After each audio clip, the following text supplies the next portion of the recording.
Porgy ay napakasaya sa pagdiriwang na ito. Naniniwala po ko yan. Kita niyo, nakangiti si Virgie na kinakausap ang tatay. Natitiyak kong masaya po ang tatay. Pagkakat na siya nasa itatapon. Pero andyan, masaya po. Hindi man nagkapagsalita. Ay talagang sa damdamin niya ay masaya po siya.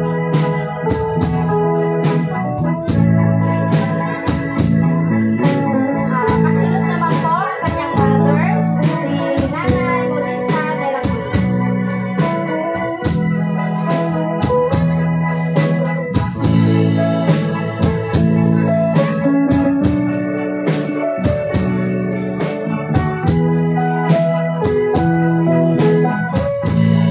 Ay, napakagalak. Galak na galak po. Makikita po natin kung gaano po ang kagandang loob. May regalo po. Ay, napakahabang nakapin. Pagkaya na hindi po namin alam kung magkano talaga. Subalit yan po ay nagbibigay lugod at hindi yan nasusukat sa talaga kundi sa kagandahan loob at ang pagmamahal. Yan po ay bunga ng pagmamahal. Isang tanong ng alalahanin. Tularan. Kapagkat yan ay ang ibig sabihin sa diwat isip ay isang pagmamahal. Yan po. Ang susunod ng sasayaw ay si Nanay naman. Kasama rin ang kanyang regalo. Yan po. Ang ibig sabihin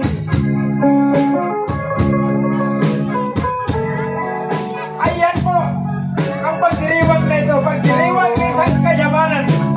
Kayamanang pagmamahalan. Magmamahalang magkamag-anak.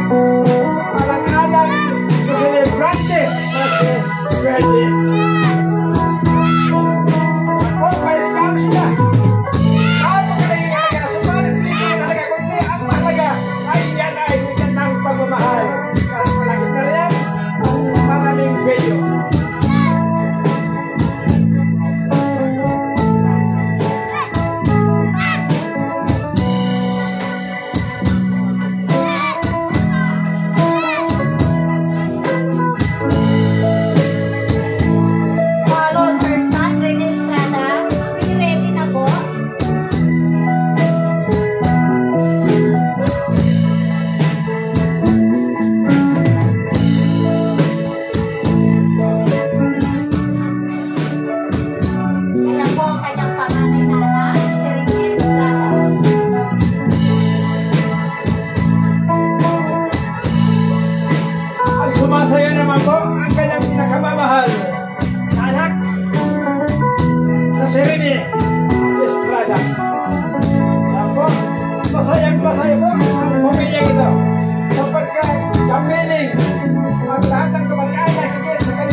ang mga espesyal sa buhay ni Virgin.